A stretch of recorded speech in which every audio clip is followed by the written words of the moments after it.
Hi everyone, welcome to Eco Learning Classes. This is Professor Geeta Mahesh. Dear students, ಇವತ್ತು ನಾವು north district ಏನ್ question paper pattern ಕೊಟ್ಟಿದ್ದಾರೆ ಎಕನಾಮಿಕ್ಸ್ಗೆ ಆ pattern ಜೊತೆಗೆ model question paper according to question paper pattern given by principals association ಇದನ್ನ ಇಟ್ಕೊಂಡು ಮಾತಾಡ್ತಾ ಹೋಗೋಣ ಬನ್ನಿ. ಇಲ್ಲಿ ನೀವು ನೋಡ್ಬೋದು ಕ್ವೆಶನ್ ಪೇಪರ್ ಪ್ಯಾಟರ್ನು ನಾನು ತಗೊಂಡಿರೋದು economics question paper pattern that for second PUC students. ಓಕೆನಾ, second PUC students question paper ನೋಡಿದ್ದೆ ಆದರೆ ಪಾರ್ಟ್ ಎ ನಲ್ಲಿ ಆಬ್ಜೆಕ್ಟಿವ್ ಓರಿಯೆಂಟೆಡ್ ಕ್ವೆಶನ್ಸ್ ಇರುತ್ತೆ, 1 ಮಾರ್ಕ್ ಕ್ವೆಶನ್ಸ್ ಇರುತ್ತೆ. So first MCQ, fill in the blanks, match the following, 1 mark question. ಇದು part A ನಲ್ಲಿ ಕೇಳೋ ಅಂತ ಕ್ವೆಶನ್. ಸೊ MCQ 3 ಕ್ವೆಶನ್ಸ್ ಇರುತ್ತೆ, fill in the blanks 3 questions ಮತ್ತೆ match the following 3 questions. 1 mark questions ಬಂದು 2 questions ಇರುತ್ತೆ. So ಇಲ್ಲಿ ನಿಮಗೆ ಯಾವುದೇ ರೀತಿ ಚಾಯ್ಸ್ ಇರೋದಿಲ್ಲ, all the question you need to attend. ಓಕೆನಾ, ನೆಕ್ಸ್ಟ್ ನೀವು ನೋಡಿದ್ದೆ ಆದರೆ ಪಾರ್ಟ್ ಬಿ ನಲ್ಲಿ 2 ಮಾರ್ಕ್ ಕ್ವೆಶನ್ಸ್ ಇರುತ್ತೆ. ಆ 2 ಮಾರ್ಕ್ ಕ್ವೆಶನ್ ಅಲ್ಲಿ ನೀವು 3 ಕ್ವೆಶನ್ಸ್ ಆನ್ಸರ್ ಮಾಡಬೇಕಾಗಿರುತ್ತೆ. ಒಟ್ಟು ಎಷ್ಟು ಕ್ವೆಶನ್ಸ್ ಕೊಟ್ಟಿರ್ತಾರೆ? 5 questions. Out of 5 you need to answer 3 questions. Okay, each question carries 2 marks. Total marks ಎಷ್ಟು ಬರುತ್ತೆ ಇಲ್ಲಿ ನಿಮಗೆ? 6 marks ಬರುತ್ತೆ. ಇನ್ನು ನೋಡಿದ್ದೆ ಆದರೆ part C 4 mark questions. Part C ನಲ್ಲಿ ನಿಮಗೆ 5 ಕ್ವೆಶನ್ಸ್ ಕೇಳ್ತಾರೆ. 5 ಅಲ್ಲಿ 3 ಕ್ವೆಶನ್ಸ್ ಅಟೆಂಡ್ ಮಾಡಬೇಕಾಗಿರುತ್ತೆ. So each question carries 4 marks. So ಇಲ್ಲಿ 4 ಮಾರ್ಕ್ಸ್ ಅಲ್ಲಿ ನಿಮಗೆ 12 ಮಾರ್ಕ್ಸ್ ಸ್ಕೋರ್ ಮಾಡೋ ಅಂತ ಆಪರ್ಚುನಿಟಿ ಇರುತ್ತೆ. ನೆಕ್ಸ್ಟ್ ನೀವು ನೋಡಿದಾದ್ರೆ ಪಾರ್ಟ್ ಡಿ ನಲ್ಲಿ 6 ಮಾರ್ಕ್ ಕ್ವೆಶನ್ಸ್ ಇರುತ್ತೆ. ಸೊ 2 ಕ್ವೆಶನ್ಸ್ ರೈಸ್ ಮಾಡ್ತಾರೆ, ಅದರಲ್ಲಿ 1 ಕ್ವೆಶನ್ ನೀವು ಅಟೆಂಡ್ ಮಾಡಬೇಕಾಗತ್ತೆ. So 1 into 6 6 marks. ಇನ್ನು ಪ್ರಾಕ್ಟಿಕಲ್ ಓರಿಯೆಂಟೆಡ್ ಪಾರ್ಟ್ ಇ ಅಂತಂದರೆ ಅಲ್ಲಿ 2 ಕ್ವೆಶನ್ಸ್ ರೈಸ್ ಮಾಡ್ತಾರೆ.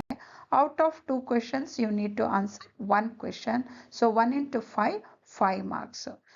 ಟೋಟಲ್ ಮಾರ್ಕ್ಸ್ ಬಂದು ಇಲ್ಲಿ 40 ಮಾರ್ಕ್ಸ್ಗೆ ನಿಮಗೆ ಈ ಫಸ್ಟ್ ಯೂನಿಟ್ ಟೆಸ್ಟನ್ನು ಕಂಡಕ್ಟ್ ಮಾಡ್ತಾರೆ.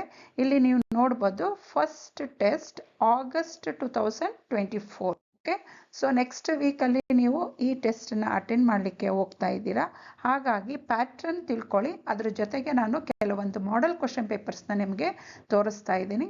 ಆ ಮಾಡೆಲ್ ಕ್ವೆಶನ್ ಪೇಪರ್ ಪ್ರಿಪೇರ್ ಆಗಿದ್ದೆ ಆದರೆ definitely you are able to get 40 on 40. Dear students, ಇಲ್ಲಿ ನೀವು ನೋಡ್ಬೋದು second PUC economics north district first unit syllabus ಏನಿದೆ ಅಂತ. ಸೊ ಮೈಕ್ರೋ ಎಕನಾಮಿಕ್ಸ್ ಅಲ್ಲಿ ಇರುವಂಥ first 3 chapters, introduction, theory of consumer behaviour ಮತ್ತು ಪ್ರೊಡಕ್ಷನ್ ಆ್ಯಂಡ್ ಕಾಸ್ಟ್, ಈ ಫಸ್ಟ್ 3 ಚಾಪ್ಟರ್ಸ್ ಮೈಕ್ರೋ ಎಕನಾಮಿಕ್ಸ್ ಇಂದ ಕನ್ಸಿಡರ್ ಮಾಡಿದ್ದಾರೆ. ಸೊ ಹಾಗಾಗಿ ಈ 3 ಚಾಪ್ಟರ್ಸ್ ಇಂದನೇ ಮಾಡೆಲ್ ಕ್ವೆಶನ್ ಪೇಪರ್ಸ್ನ ನಾನು ಪ್ರಿಪೇರ್ ಮಾಡಿದ್ದೀನಿ. ಬ್ಯಾಂಗ್ಳೂರ್ ನಾರ್ತ್ ಡಿಸ್ಟ್ರಿಕ್ಟ್ ಏನು ಕ್ವೆಶನ್ ಪೇಪರ್ ಪ್ಯಾಟ್ರನ್ ಕೊಟ್ಟಿದ್ದಾರೋ ಆ ಪ್ಯಾಟ್ರನ್ನ ಇಟ್ಕೊಂಡೆ ನಾನು ನಿಮಗೆ 3 ಮಾಡೆಲ್ ಕ್ವೆಶನ್ ಪೇಪರ್ಸ್ನ ಅಪ್ಲೋಡ್ ಮಾಡ್ತಾ ಇದ್ದೀನಿ. ದಯವಿಟ್ಟು ಅದನ್ನು ಯೂಸ್ ಮಾಡಿಕೊಂಡು ಒಳ್ಳೆ ಮಾರ್ಕ್ಸ್ ತಗೊಳ್ಳಿ ಅಂತ ಹೇಳ್ತಾ ನಿಮಗೆ ವಿಶ್ ಮಾಡ್ತೇನೆ. ಡಿಯರ್ ಸ್ಟೂಡೆಂಟ್ಸ್, ಇಲ್ಲಿ ಫಸ್ಟ್ ಮಾಡೆಲ್ ಕ್ವೆಶನ್ ಪೇಪರ್ ಇದೆ. ಸೊ ಈ model question paper once prepare ಆದಮೇಲೆ ಇದನ್ನು ಸಾಲ್ವ್ ಮಾಡೋಕ್ಕೆ ಟ್ರೈ ಮಾಡಿ, ಅಥವಾ ಈ ಮಾಡೆಲ್ ಕ್ವೆಶನ್ ಪೇಪರ್ ಇಟ್ಕೊಂಡು ಕೂಡ ನೀವು ಎಕ್ಸಾಮ್ಗೆ ಪ್ರಿಪೇರ್ ಆಗ್ಬೋದು ಅಂತ ನಾನು ಸಜೆಸ್ಟ್ ಮಾಡ್ತಾ ಇದ್ದೀನಿ. ಆಲ್ಮೋಸ್ಟ್ ಆಲ್ 3 ಕ್ವೆಶನ್ ಪೇಪರಲ್ಲಿ ನಾನು ಮ್ಯಾಕ್ಸಿಮಮ್ ಟ್ರೈ ಮಾಡಿದ್ದೀನಿ ಕ್ವೆಶನ್ಸ್ನ, ಇಂಪಾರ್ಟೆಂಟ್ ಕ್ವೆಶನ್ಸ್ನ ಕೊಡಲಿಕ್ಕೆ. ಸೊ 4 ಮಾರ್ಕ್ ಕ್ವೆಶನ್ಸ್ ಮತ್ತು 6 ಮಾರ್ಕ್ ಕ್ವೆಶನ್ಸು ಕೂಡ ನೀವು ಟ್ರೈ ಮಾಡಿ, ನೀಟಾಗಿ ಸಾಲ್ವ್ ಮಾಡಿ, ಪ್ರಾಕ್ಟೀಸ್ ಮಾಡಿ. Definitely you can get 40 on 40. ಇನ್ನು ಪ್ರಾಕ್ಟಿಕಲ್ ಓರಿಯೆಂಟೆಡ್ ಕ್ವೆಶನ್ಸ್ ನೋಡಿದ್ರೆ ಇರೋವಂಥ ಚಾಪ್ಟರಲ್ಲಿ 2 ಪ್ರಾಕ್ಟಿಕಲ್ ಓರಿಯೆಂಟೆಡ್ ಕ್ವೆಶನ್ಸ್ ಇದೆ. ಡೆಫಿನೆಟ್ ಆಗಿ ಆ 2 ಕ್ವೆಶನ್ ಬಂದೇ ಬರುತ್ತೆ. ಅವೆರಡರಲ್ಲಿ ನೀವು 1 ಅಟೆಂಡ್ ಮಾಡಬೇಕಾಗತ್ತೆ. ಸೊ ನಿಮಗೋಸ್ಕರ ಇನ್ನೊಂದು second model question paper prepare ಮಾಡಿದ್ದೇನೆ ನೋಡಿ. ಮಾಡೆಲ್ ಕ್ವೆಶನ್ ಪೇಪರ್ನ ನೀವು ಸಾಲ್ವ್ ಮಾಡ್ತಾ ಹೋಗಿ. ಇಲ್ಲಿ 1 ಮಾರ್ಕ್ 2 ಮಾರ್ಕ್ ಇದೆ.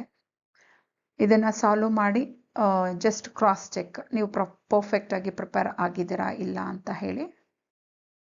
ಸೊ ಇಲ್ಲಿ ನೀವು ನೋಡ್ಬೋದು 4 ಮಾರ್ಕ್ ಕ್ವೆಶನ್ಸು ಮತ್ತು 6 marks questions, most expected questions ಕೂಡ ಕೊಟ್ಟಿದ್ದೀನಿ ಇಲ್ಲಿ. ಸೊ ಇವನ್ನೆಲ್ಲ ನೀವು ಪರ್ಫೆಕ್ಟಾಗಿ ಪ್ರಿಪೇರ್ ಆಗಬೇಕು. ಇವೆಲ್ಲ ಡಯಾಗ್ರಾಮ್ಸು ಕೂಡ ಜಾಸ್ತಿ ಇದೆ. ಡಯಾಗ್ರಾಮ್ಸ್ ಪರ್ಫೆಕ್ಟಾಗಿ ಪ್ರಾಕ್ಟೀಸ್ ಮಾಡಿದ್ರೇ ಎಕ್ಸಾಮಲ್ಲಿ ನೀವು ವಿತಿನ್ ಅ ಶಾರ್ಟ್ ಪೀರಿಯಡಲ್ಲಿ ನೀವು ಅದನ್ನು ಪರ್ಫೆಕ್ಟಾಗಿ ಡ್ರಾ ಮಾಡಲಿಕ್ಕೆ ಸಾಧ್ಯ ಆಗುತ್ತೆ ಅಂತಲೇ ಹೇಳ್ತೀನಿ. ಇನ್ನು ಪ್ರಾಕ್ಟಿಕಲ್ ಓರಿಯೆಂಟೆಡ್ ನಿಮಗೆಲ್ಲ ಗೊತ್ತಿರೋ ಅಂಥ ಕ್ವೆಶನ್ಸೇನೆ. ಇದು third model question paper. So ನೀವು ನೋಡ್ಬೋದು ಈ 3 ಮಾಡೆಲ್ ಕ್ವೆಶನ್ ಪೇಪರ್ಸು ನೀವು ಕಂಪ್ಲೀಟ್ ಮಾಡಿದ್ದೆ ಆದರೆ ಆಲ್ಮೋಸ್ಟ್ ಆಲ್ ಕ್ವೆಶನ್ಸು ನಾನು ಹೇಳ್ಬೋದು 85% ಕ್ವೆಶನ್ಸ್ನ ನಾನಿಲ್ಲಿ ಕವರ್ ಮಾಡಲಿಕ್ಕೆ ಟ್ರೈ ಮಾಡಿದ್ದೀನಿ ಅಂತಲೇ ನಾನು ಹೇಳ್ಬೋದು. ಎಸ್ಪೆಷಲಿ ಪಾರ್ಟ್ ಎ ಕ್ವೆಶನ್ಸ್ ಮಾತ್ರ ಕ್ವೆಶನ್ ಬ್ಯಾಂಕಲ್ಲಿ ಏನೇನು ಕೊಟ್ಟಿದ್ದಾರೋ ಅದು ಕಂಪ್ಲೀಟಾಗಿ ಪ್ರಿಪೇರ್ ಆಗಿ, ಯಾಕಂತಂದರೆ ಅಲ್ಲಿ ಕೆಲವೊಂದು ಕ್ವೆಶನ್ಸು ಸ್ಕಿಪ್ ಆಗಿರೋ ಅಂಥ ಚಾನ್ಸಸ್ ಜಾಸ್ತಿ ಇರುತ್ತೆ. ಯಾಕಂದರೆ ನಂಬರ್ ಆಫ್ ಕ್ವೆಶನ್ಸ್ ಕೇಳಿರೋದೇನಿರುತ್ತೆ ಇಲ್ಲಿ ಕಡಿಮೆ ಇರುತ್ತೆ. ಹಾಗಾಗಿ ನಿಮಗೆ ಕ್ವೆಶನ್ ಬ್ಯಾಂಕಲ್ಲಿ ಜಾಸ್ತಿ ಇರೋದ್ರಿಂದ ಸ್ವಲ್ಪ ಪಾರ್ಟ್ ಎ ಕ್ವೆಶನ್ಸ್ ಎಲ್ಲ ಪ್ರಿಪೇರ್ ಆದರೆ ಒಳ್ಳೆಯದು ಅಂತ ನಿಮಗೆ ಸಜೆಸ್ಟ್ ಮಾಡ್ತೀನಿ. ಡಿಯರ್ ಸ್ಟೂಡೆಂಟ್ಸ್, ಟೈಮ್ ತುಂಬ ಕಡಿಮೆ ಇದೆ. ಸೊ ಈ ಎಲ್ಲ ಕ್ವೆಶನ್ಸನ್ನು ಪರ್ಫೆಕ್ಟಾಗಿ ಪ್ರಿಪೇರ್ ಆಗಿ ನಿಮಗೆಲ್ಲರಿಗೂ ಆಲ್ ದಿ ಬೆಸ್ಟ್ ಹೇಳ್ತೀನಿ. ಈ 3 ಕ್ವೆಶನ್ ಪೇಪರು ನಿಮಗೋಸ್ಕರನೇ ಪ್ರಿಪೇರ್ ಮಾಡಿರೋದು. ಹಾಗಾಗಿ ಪರ್ಫೆಕ್ಟಾಗಿ ಪ್ರಿಪೇರ್ ಆಗಿ. ಒಂದು ಎರಡನೇದು, ಎಲ್ಲ ಎಕನಾಮಿಕ್ಸ್ ಸ್ಟೂಡೆಂಟ್ಸ್ಗೂ ಕೂಡ ಹೆಲ್ಪ್ ಆಗಲಿ ಅಂತ ನಿಮ್ಮಲ್ಲಿ ರಿಕ್ವೆಸ್ಟ್ ಮಾಡ್ತಾ ಇದ್ದೀನಿ. ನಿಮ್ಮ ಫ್ರೆಂಡ್ಸಿಗೆಲ್ಲರಿಗೂ ಕೂಡ ಈ ಮಾಡೆಲ್ ಕ್ವೆಶನ್ ಪೇಪರ್ಸ್ ಏನಿದೆ ಶೇರ್ ಮಾಡಿ. ಯಾಕಂದರೆ ನಿಮಗೆ ಮತ್ತು ಟೀಚರ್ಸಿಗೆ ಮಾತ್ರನೇ ಗೊತ್ತಿರುತ್ತೆ ಪ್ರಿಪೇರಿಂಗ್ ಫಾರ್ ಎಕನಾಮಿಕ್ಸ್ ಎಕ್ಸಾಮ್ ಎಷ್ಟು ಟಫ್ ಇರುತ್ತೆ ಅಂತ. ಅದರಲ್ಲಿ ಬರೋ ಅಂಥ ಕ್ವೆಶನ್ಸ್ ಇರ್ಬೋದು, ಆನ್ಸರ್ಸ್ ಇರ್ಬೋದು, ಡಯಾಗ್ರಾಮ್ಸು, ಇಮ್ಯಾಜಿನರಿ ಟೇಬಲ್ಸು ಎಷ್ಟು ಕನ್ಫ್ಯೂಷನಿಂಗ್ ಆಗಿರುತ್ತೆ ಅನ್ನೋದು ಸ್ಟೂಡೆಂಟ್ಸ್ಗೆ ಮತ್ತು ಟೀಚರ್ಗೆ ಮಾತ್ರನೇ ಗೊತ್ತಾಗ್ತಾ ಇರುತ್ತೆ.